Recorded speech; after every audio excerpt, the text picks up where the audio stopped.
Notice how all of these superficial dating strategies actually are compensating for a lack of ability to be vulnerable. That's how you really go from being superficially liked in situationships to being adored and worshipped in committed long-term relationships, regardless of if you're monogamous or non-monogamous. Hi gorgeouses, welcome back to my channel. My name is Ponk and I teach genderqueer people how to embody themselves fearlessly. I am passionate about dating, I'm non-monogamous, and I also have this perspective of life that we're always flirting with life, we're always seducing ourselves into new experiences, we're always asking if we really want this, do we want this? Can we convince ourselves that we are the perfect candidate or recipient to receive the next step, the next experience? And so when we talk about being in an everlasting dating with the universe, with yourself, with others, always being open to connections, even if we don't really believe that it's possible, even if we're so over other people and we're so over shallow connections, believing that it's possible, just holding out a mustard seed of hope that there are people out there who you just will click with. I want to make this video because this is going to help you a lot with dating, and especially like romantically, but also like making new friends. Basically, long story short is you have to trust other people. True happy dating, whether or not you know that the person likes you or you don't know that the person likes you yet, there's always this level of uncertainty, especially early on with dating. Regardless of that uncertainty, actually through the uncertainty, embracing the uncertainty, happy dating involves so much trust. It involves so much trust. Because you might be into somebody, honestly, to be honest with you, you can't get dating right. You can just try not to get it wrong. Because the reason why people fall in love with each other is by accident. You can write a whole list of why you're attracted to somebody, but then there's so much that you can't put into words and that you can't even explain to your friend, to your bestie, like how you just relate to one person and you just connect. And so you have to have a certain level of trust that the right person will really see you, the right people will really kin with you and have a certain kind of relationship with you and to you that is so unique between you.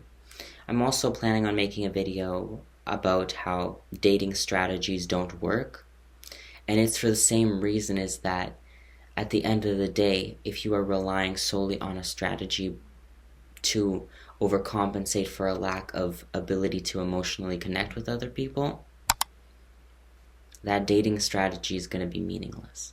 I know when I was 16 and I was always really horny.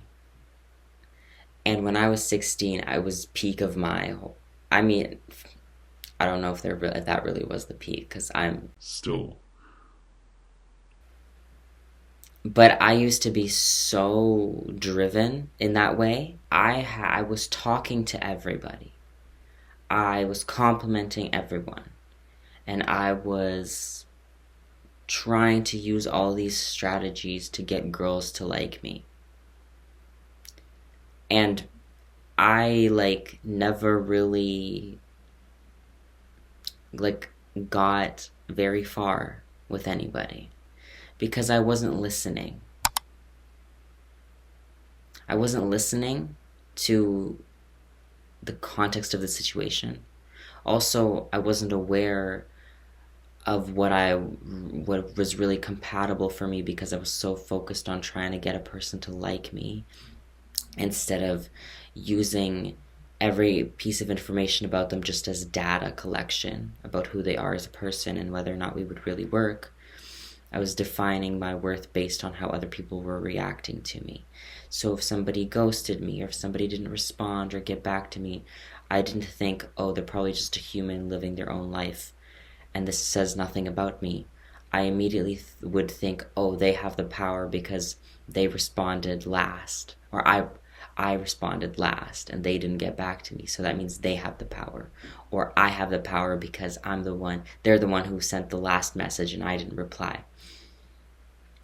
Notice how all of these superficial dating strategies actually are compensating for a lack of ability to be vulnerable, a lack of ability to really trust that the right person will just find you and meet you.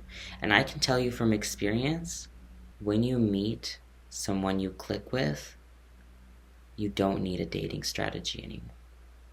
All you need is to not fuck it up and allow them to naturally fall in love. Because if you want to be the bitch that is just liked, then by all means follow dating strategies and be the bitch that tries to pander to what other people might want.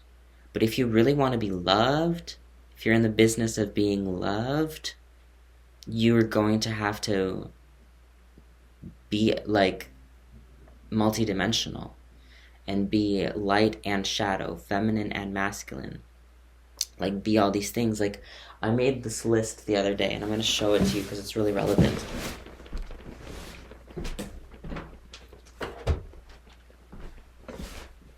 I'm going to show this to you because it's really relevant. I made this list, and I would recommend you make this list as well. And it goes, I want my partner to think I'm. So I wrote down, I want my partner to think I'm capable, unique, authentic, honest, assertive, aggressive, a little bitchy sometimes, a little dysregulated sometimes, good at asking for help. I want my partner to think I'm good at asking for help, okay? Feminine. I do want my partner to think I'm feminine. A little artificial sometimes, and a little fake sometimes, because I'm fake sometimes. I'm sorry, I am fake sometimes.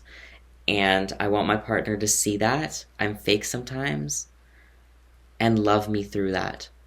Perhaps sometimes hold me accountable, sometimes brush it under the rug, sometimes bring it up, sometimes when I'm sensitive. Do you know what I'm saying?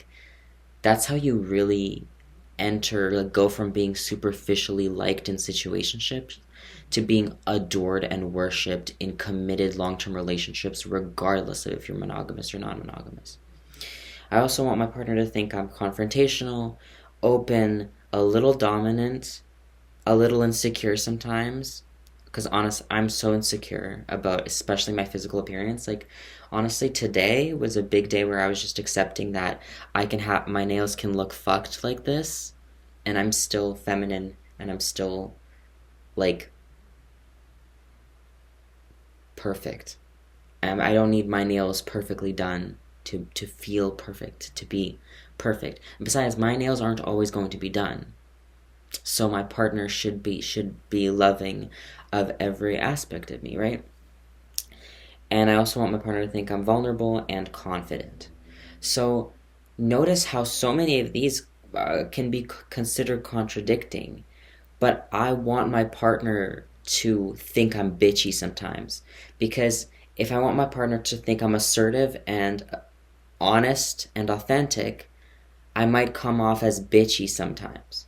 If I want my partner to think I'm good at asking for help, then I have to show them that I'm dysregulated sometimes. If I want my partner to think I'm confident, I have to show them and allow them to think that I'm also insecure sometimes. Because a lot of times, the truth is, we don't understand human psychology when we pursue dating. We think that if we show people our dark side and our shadows, they're going to pull away.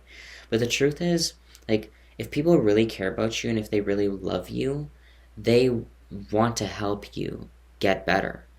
And so telling someone that you struggle with this or that and third kind of triggers that instinct of help and support. And that's a good thing to trigger within a person, especially when you are trying to build a relationship that is interdependent.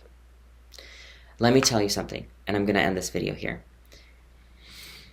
If a person sees you in distress, whatever that looks like, you look away, or you look sad, or you mention that you're feeling sad, and if they do nothing to help you in that situation, that is not a safe person. If you are actively showing signs of distress, and trust me, they're picking up on it, because humans are social creatures, they're picking up on distress. And if they do nothing to help you, that is not a safe person. I don't care if they're generally a good person. I don't care if you can justify them being a good person. But that doesn't mean they're good to you. And that doesn't mean you should stay there. But anyway, that's all that to say. Communicate openly, baby girl. Love you, bye.